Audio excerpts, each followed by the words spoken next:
দাপিয়ে বেড়াবে আমাদের দল, অন্যে কবে না কথা। আর এই দল কোনো রাজনৈতিক দল নয়, এ দল বেপরোয়া অপরাধীদের। ভিড় রাস্তায় গাড়ি স্টান্ট দেখাতে গিয়ে নিরীহদের পিষে মারা হবে, মহিলাদের লক্ষ্য করে উড়ে আসবে কটূক্তি, অথচ দাপিয়ে বেড়ানো দুষ্কৃতীদের আতঙ্কে চুপ করে থাকতে হবে মানুষকে। দক্ষিণ ২৪ পরগনার বাঁকড়াহাটে যেভাবে বেপরোয়া গাড়ি মা ও শিশুকে পিষে মেরেছিল দেখে শিউরে উঠেছিলাম আমরা। পুলিশ সেই ঘাতককে আজ গ্রেফতার করেছে। অবশ্য এই এলাকায় দুষ্কৃতীদের দাপটের নজির নতুন নয়। স্কুল ছাত্রীদের কটূক্তি রোজকার ব্যাপার, রেহাই পান না শিক্ষিকারাও। কিন্তু কেন তৈরি হলো এরম পরিস্থিতি? আলোচনার শুরুতেই আসুন দেখে নিই আজ ঠিক কী ঘটেছে বাঁকড়াহাটে। পুলিশ ফাঁড়িতে ক্ষোভের আগুন, মোটর বাইক থেকে আসবাব পুড়ে খাক সবকিছু। রাস্তায় গাছের গুঁড়ি ফেলে অবরোধ, একাধিক জায়গায় পাকা রাস্তা কেটে প্রতিবাদ।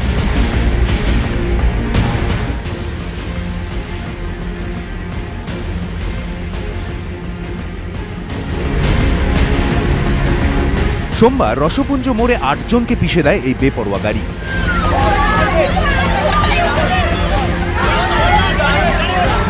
ঘটনাস্থলেই মৃত্যু হয় এক শিশু ও তার মায়ের, জখম হন ৬ জন।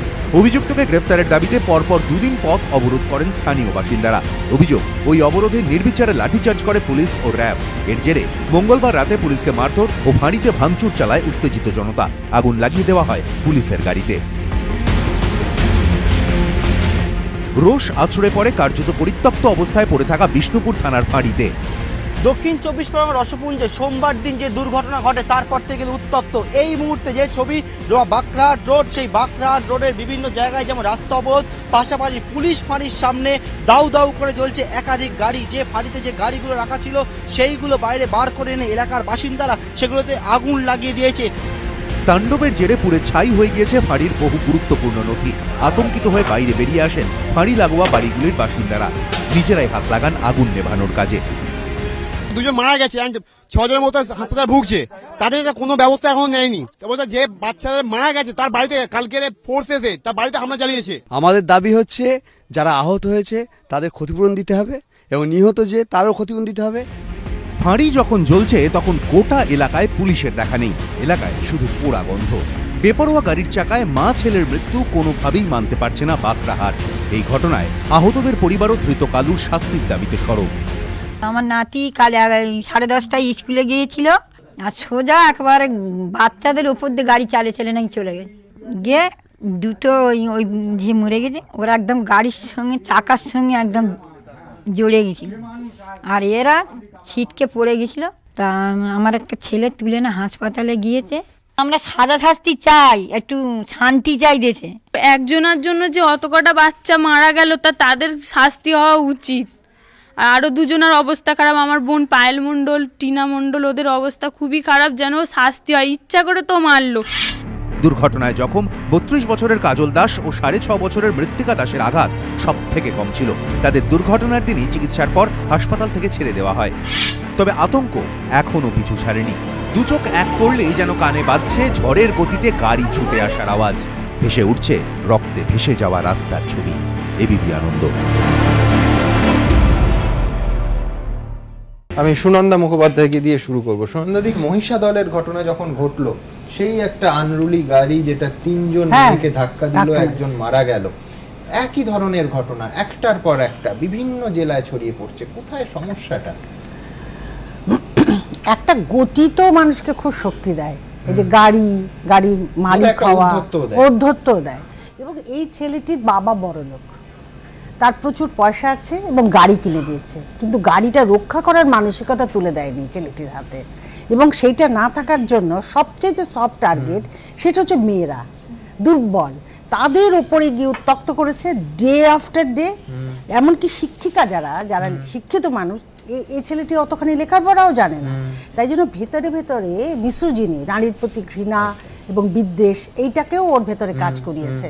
এই কারণে স্কুলের গেটে দাঁড়ানো, মদ খেয়ে বোতলগুলো স্কুলের বাউন্ডারির ভেতরে ছুঁড়ে মারা, এই সমস্ত আজে বাজে কাজগুলো ক্রমাগত করে গেছে। যে মানুষেরা বলছে ক্ষতিপূরণ চাইছে এবং যে আহত নিহত উভয় চাইছে, সরকারি ক্ষেত্রে দেখা যাচ্ছে এরকম হলে ক্ষতিপূরণ কিন্তু হয়ে যাচ্ছে, ক্ষতিপূরণ কিন্তু দেয়, কিন্তু এত সামান্যতে তুষ্ট হচ্ছে এরা।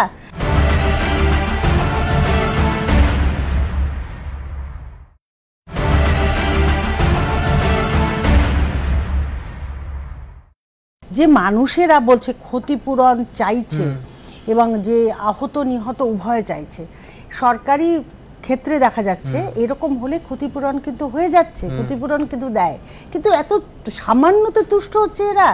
যেখানে আগুন জ্বালিয়ে দিচ্ছে বা এখন মারছে, রাগ করছে যে ওকে অ্যারেস্ট করা দেরিতে হলো কেন, তাই এই মানুষগুলো কোথায় ছিল যখন দিনের পর দিন মেয়েগুলি উত্তপ্ত হতো, দিনের পর দিন স্কুলের টিচারদের অসম্মান করতো, ওখানে গাড়ির মধ্যে বসে বসে মদ খেত, পরিবেশটা নষ্ট করে দিত, আতঙ্কের পরিবেশ তৈরি করে দিত, সেই সময় তারা কোথায় ছিল? এই যে জায়গাগুলো, উত্তেজিত হওয়া, মানুষের রোষ, এটা মানে ক্রোধ, এটা সত্যি খুব মূল্যবান, এটাকে আমি কখনোই ছোট করব না, কিন্তু সেটা কোথায় কখন কিভাবে দেখাবো সেটাও জানা চাই। এটাও একটা প্রশিক্ষা যে একটা অসভ্য ছেলে যে শুধু অর্থ বলে বলিয়ান এবং নিজের চরিত্রে যে কোনো রকম দৃঢ়তা নেই, একেবারে তরল অবস্থা নিয়ে সে যা খুশি তাই করে বেড়ায়, মানুষ সেখানে প্রতিবাদ করে না। আমি বলছি পুলিশেরও ভূমিকা আছে, ডেফিনেটলি পুলিশের ভূমিকা আছে। আমরা কমিশনের তরফ থেকে বিভিন্ন জেলায় যখন যাই, সেখানে যখন বসি, অ্যাওয়ারনেস ক্যাম্প করি, সেখানে বেশিরভাগ ক্ষেত্রেই কিন্তু আমাদের কাছে অভিযোগ আসে, বাচ্চা বাচ্চা মেয়েরা বলে স্কুলে কি করে যাব, রাস্তায় টিজিং করছে। আমাদের এখন তো ভার্মা কমিশনের নিরিখে আইনটাও কিন্তু এসেছে যে 509 যেটা 509, যে আইনটা কিন্তু একটা শক্তপোক্ত আইন, এবং এইভাবে যদি অত্যাচার করে 354 লাগিয়ে দেওয়া যায়, কোনো অসুবিধা নেই, এবং এই 509টাকেও যদি লাগিয়ে দেয় তাহলেও একটু ভয় থাকে। কিন্তু অনেক ক্ষেত্রে পুলিশ কিন্তু সেই ভূমিকাটা পালন করে না। আমরা বলি যেখানে মেয়েদের স্কুল আছে, মেয়েরা দলে দলে স্কুলে ঢোকে এবং স্কুল থেকে বেরোয়, একটা রাউন্ড দিয়ে যাও, এইটা যদি করা যায় তাহলে কিন্তু অনেক সমস্যার সমাধান হয়।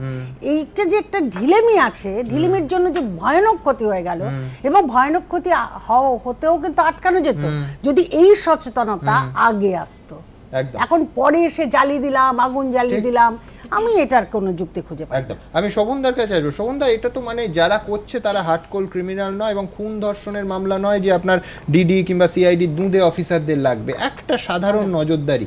আমার মনে আছে, আমার তখন জন্মও হয়নি, লেট 60s মুচিপাড়া থানায় একজন ওসি ছিলেন অনিল বন্দ্যোপাধ্যায়, তিনি মানে এই ইফটিজারদের আতঙ্ক, ত্রাস, মানে সমস্ত মহিলা কলেজের সামনে এলাকায় যে থানায় তিনি থাকতেন সাধারণ লাঠি নিয়ে টহল দিতেন। আমি বলছি এইটা করা যাচ্ছে না কেন? কেন এই জায়গাটা তৈরি হচ্ছে? এটা হচ্ছে, দেখুন, এক একটা থানা এলাকা অনেক বড়, এটা বিষ্ণুপুর থানার আন্ডারে, ন্যাচারালি সেখানে ধরুন কটা স্কুল, না আমি একটু বলি, কিন্তু ঘটনা হচ্ছে এখানে যে স্কুলগুলো রয়েছে, ডায়মন্ড হারবার রোডের উপরে যেমন বিবেকানন্দ মিশন আছে, অন্য স্কুল আছে, এইখানে তেমনি ওই কি জেমস একাডেমি আছে, আর তারপরেই এই স্কুলটা। ঘটনা হচ্ছে যে যদি একটা অভিযোগ বা এই জায়গার কোনো এসেন্স আসতো, আমি খুব পরিষ্কার, মুখ্যমন্ত্রী একটা নির্দিষ্ট বার্তা একবার নয় বারবার করে দেন, আমি কিন্তু কোনো এক্সটর্শন, কোনো ধরনের এই ধরনের অসভ্যতা, সে কে কোন রাজনৈতিক দল বিলং করে, কে কি কোন মানসিকতায়, আমি কিন্তু একে স্পেয়ার করবো না, কারণ আইন আইনের পথে চলবে, এলাকায় শান্তি প্রতিষ্ঠা করাটা আমাদের উচিত। আপনাকে জানিয়ে রাখি, মানে আমি বলছি এখনো এই শেখ কালু আপনারা মার্ডার কেস দিয়েছেন, অভিনন্দন যোগ্য। আপনাকে আমি বলি একটা রেফারেন্স, মার্ডার তো করেছে, আমি একই জায়গার রেফারেন্স কেসে বলছি, এখানে কিন্তু হেডমিস্ট্রেস কিন্তু অভিযোগ করেছে, যদি একই জায়গায় বলি, ঠিক একই ভাবে একটা অন্য ঘটনা ঘটছিল, আমার কাছে নির্দিষ্টভাবে খবর এলো, আমরা স্ট্যান্ড নিলাম, the person still in custody, একদম নির্দিষ্ট যে জায়গার কথা বলছেন সেই জায়গায়, তার কিন্তু কখনো আমরা রাজনৈতিক পরিচয় খুঁজে দেখিনি। আজকে সেই কোম্পানি মালিক সুষ্ঠুভাবে চালাচ্ছে। আমি বলতে চাইছি কাল্লু শেখের এমন ত্রাস, আমি আপনাকে গত দুদিন ধরে আমরা স্টুডিওতে পরিবারের কাউকে আনার চেষ্টা করছি, ভয় আসছে না যে বেরোলে কি হবে জানি না, এই গ্যাং আছে। সুমন, পলিটিক্যাল ইনফিল্ট্রেশনের অন্য বিষয়, সেই জায়গায় দাঁড়িয়ে বলি, এখানে ইতিমধ্যে কালু শেখকে গ্রেপ্তার করা হয়েছে। আমরা যেটা আপনাদের মাধ্যমেও অ্যাপিল করতে পারি যে কোনো মৃত্যুই আমাদের কাছে দুর্ভাগ্যজনক, আর যে মৃত্যু এটা হয়েছে তা কারুর কাছেই কিন্তু বেদনার বাইরে অন্য কিছু দিতে পারে না, কিন্তু তার জায়গায় ইতিমধ্যে দাবি উঠেছিল, ন্যায্য দাবি, যে অপরাধী গ্রেপ্তার হোক। বাঁকড়াহাট থেকে গ্রেপ্তার হয়েছে, কিন্তু তার প্রতিফলন যাদেরকে গ্রেপ্তার করছে বলছে, তার ক্যাম্প অফিসটা জ্বালিয়ে দেবো, ফায়ার ব্রিগেড যেখানে আগুন আগে যদি জ্বালাতো ভালো হতো, আগে যদি সেই জায়গায় দাঁড়িয়ে ফায়ার ব্রিগেডের গাড়িকে ড্যামেজ করে দেবো। রাস্তাটা বাঁকড়াহাট অনলি এন্ট্রি বিবিরহাট দিয়ে বাঁকড়াহাট বনগ্রাম থেকে আপ টু বিবিরহাট পর্যন্ত রাস্তা বন্ধ হবে, এর একটা কিন্তু এরও সীমারেখাও কিন্তু করা উচিত বলে। কারণ আপনাদের মাধ্যমে আপনারা বলবেন এই প্রতিশ্রুতি সরকার দিয়ে দিল আর রাস্তা অবরোধ দিল, সেটাও কিন্তু যেমন একটা অ্যাক্সিডেন্টে দাবানল ছড়ায়, সেটাও কিন্তু এক্সপেকটেশনের দাবানল। আমি সমিতার কাছে আসবো। একটা হচ্ছে যে 302 এক্ষেত্রে একদম পুলিশ কাস্টাডি চাওয়া হয়েছে, সেই জায়গাটা সমিতা বলার কিছু নেই, এবং পাশাপাশি একটা জনরোষ।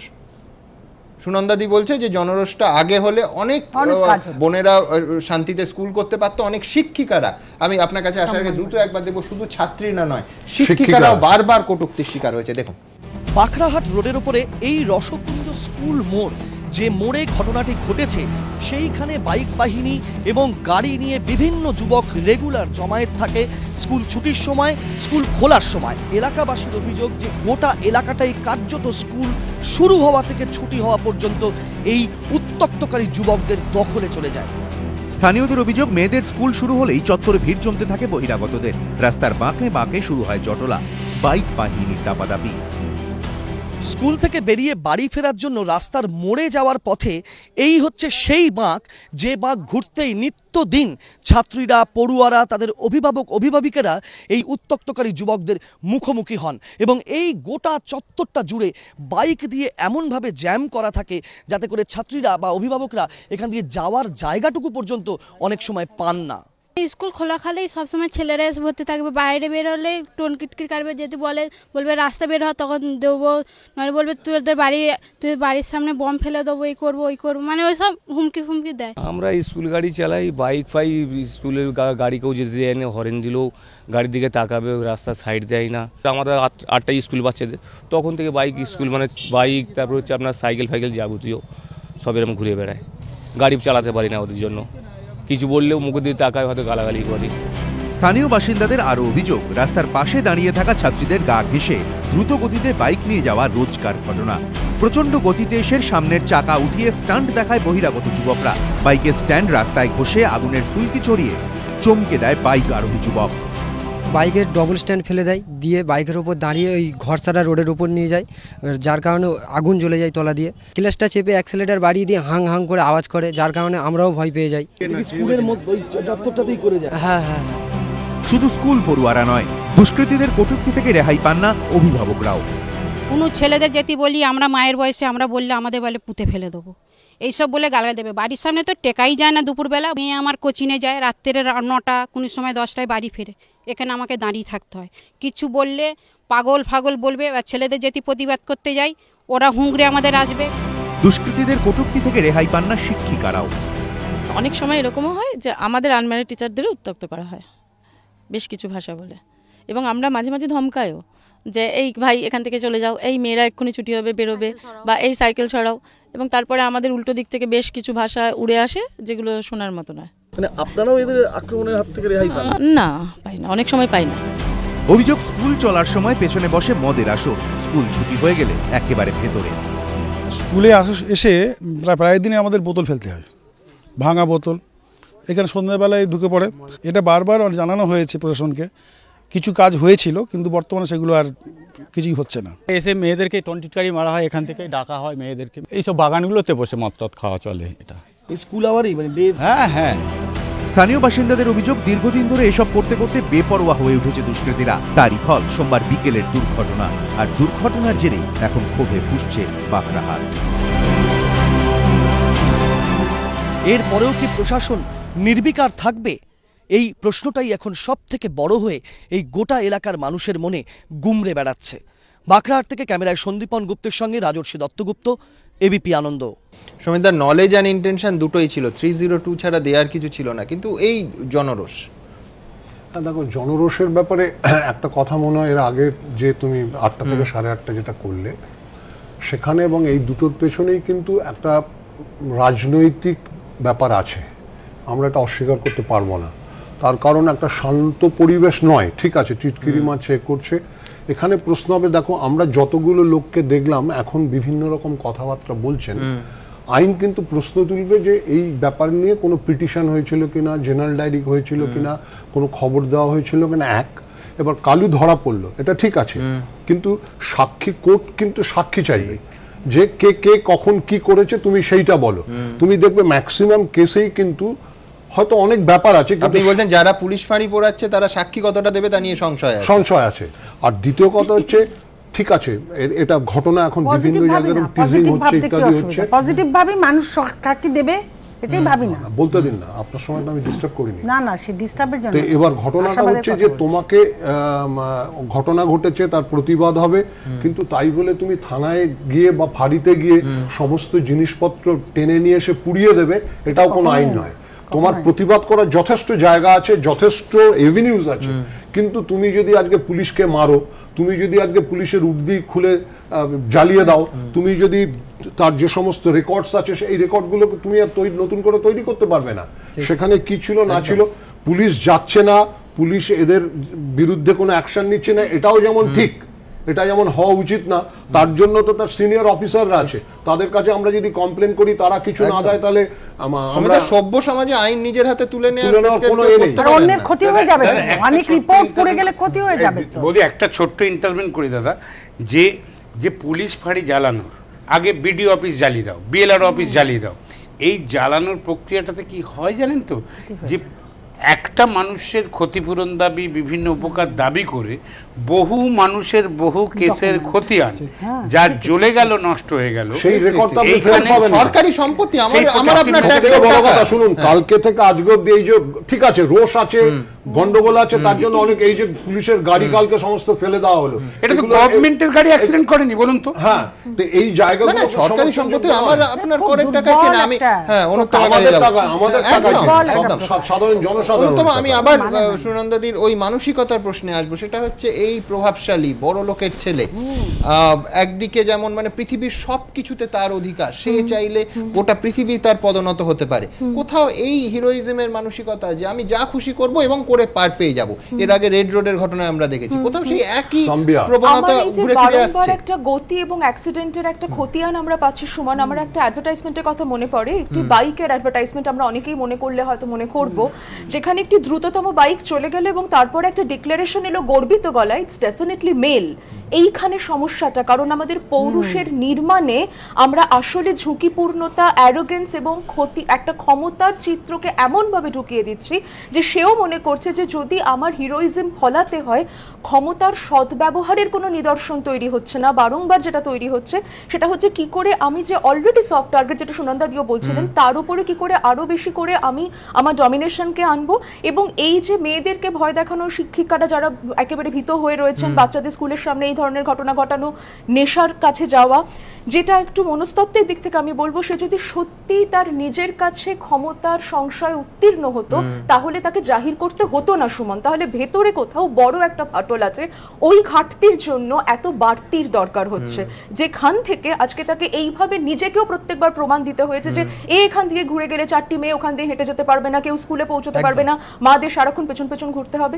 এবং আমি পাশাপাশি সুনন্দাদির সাথে একেবারে সহমত যে জনরোষের, যেটা সমীর দাও বলছিলেন, শোভনবাবু একদম ঠিক কথা, যে কোথাও যেটা আমাদের ক্ষতি হয়ে গেল, যেটা ক্ষতিপূরণ তো পরে, ক্ষতি প্রতিষেধকের কি চিত্র আমরা দেখতে পাচ্ছি, যে এই যে এতগুলো মানুষ এগিয়ে আসছিলেন, তারা তখন যদি আরেকটু সচেষ্ট হতেন, তারা যদি একটা জনপ্রতিরোধ গড়ে তুলতেন, আমার মনে হয় প্রতিবাদেরও একটা ধীর স্থির, ধৈর্যের এবং সম্মানীয় ভাষা তৈরি হওয়া দরকার। আমরা বড় অসম্মানের প্রতিবাদের ভাষার মুখে দাঁড়িয়ে আছি সুমন, সেইটা আমার মনে হয় সামাজিকভাবে খুব লজ্জাজনক।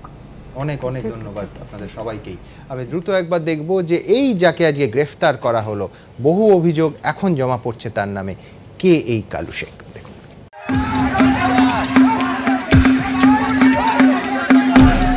বাঁকড়াহাটে গাড়ি নিয়ে মা শিশুকে পিষে মারার ঘটনায় অভিযুক্ত শেখ কালুকে অবশেষে গ্রেফতার করল পুলিশ। বুধবার আলিপুর আদালতে তোলা হলে বিচারক তাকে 25 তারিখ পর্যন্ত পুলিশ হেফাজতে পাঠানোর নির্দেশ দেন। তবে বাঁকড়াহাটবাসী শুধু কালুর গ্রেফতারিতে সন্তুষ্ট নয়, তাদের দাবি কালুর মতো বিগড়ে যাওয়া ছেলেকে রাস্তায় আনতে চাই কড়া শাস্তি। কালু পড়তো বাঁকড়াহাটের রসপুঞ্জ প্রাণকৃষ্ণ হাই স্কুলে, কোনো মতে ফেল করতে করতে ক্লাস 9-এ উঠে পড়াশুনো ছেড়ে দেয়। তারপরে যেটা অভিযোগ, এলাকার বাসিন্দারা যেটা দাবি করছে যে বাবার দেওয়া গাড়ি নিয়ে কিন্তু রাস্তায় মেয়েদের কটূক্তি করাই ছিল কালুর মূল কাজ। স্কুল ছাড়ার পর থেকে কালুর আচরণে এলাকাবাসী অতিষ্ঠ ছিল। অভিযোগ, বন্ধুদের সঙ্গে দিনে দুপুরে মদ্যপান আর বাবার কেনা গাড়িতে চড়ে স্কুলের মেয়েদের উত্ত্যক্ত করা, এই ছিল কালুর দিন চর্চা। বাইক নিয়ে এসে সব সময় বেশিরভাগ মদ খেয়ে আসতো, জানে স্কুল টাইমে মেয়েরা আসে, কখন টিফিন হয় কখন ছুটি আসে সমস্ত কিছুই জানে, মেয়েদেরকে উত্ত্যক্ত করতো। সোমবার স্কুল ছুটির পর কি ঘটেছিল? কিশোরীরা যখন এই রাস্তা থেকে বেরোচ্ছিল তখন দ্রুত গতিতে গাড়ি নিয়ে আসে এবং এই জায়গাতে এতটাই তার গাড়ির গতিবেগ ছিল যেটা যে পিলার রয়েছে সেই পিলারটা কিন্তু তুবড়ে যায়। এবং এলাকার যারা বাসিন্দারা তারা যেটা জানাচ্ছে, তরুণীরা যখন এই রাস্তা থেকে স্কুল থেকে বেরিয়ে আসছিল তাদেরকে পিষে দেয় ওই গাড়ি। রসপুঞ্জ মোড়ে 8 জনকে পিষে দেয় কালুর বেপরোয়া গাড়ি। ঘটনাস্থলে মৃত্যু হয় এক শিশু ও তার মায়ের, জখম হন 6 জন। আতঙ্কের এই ছবি সেই দুর্ঘটনার ঠিক পর মুহূর্তের। এই ঘটনায় কালু গ্রেপ্তার হয়েছে, তবে তার সাঙ্গপাঙ্গরা এখনো বাইরে, তাই পুরোপুরি নিরাপদ বোধ করছেন না স্থানীয় বাসিন্দারা। কোনো নিরাপত্তা নেই, কোনো প্রোটেকশন নেই, কোনো ব্যবস্থা নেই, কিছুই নেই। আমরা চাই এই যে ঘটনাটা ঘটেছে এটা কোনো প্রোটেকশন ব্যবস্থা ভালোভাবে হোক।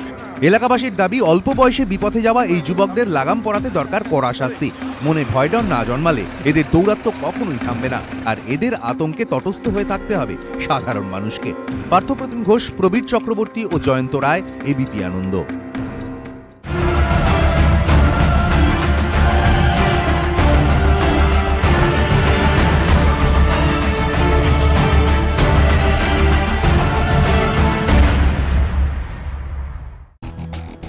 ঘণ্টাখানেক সঙ্গে সুমন নিবেদন করছে আধুনিক টিএমটি বার্স, ভরসা হমেশা। সহযোগী নিবেদক সফেদ ডিটারজেন্ট পাউডার, সাফাই কা সুপারস্টার। বিবেকানন্দ হসপিটাল, দুর্গাপুর। আমরা জানি জীবনের মূল্য। রাজা গোল্ডেন মারি বিস্কিটস, সোনালী স্বপ্নের স্বাদ চিরন্তন।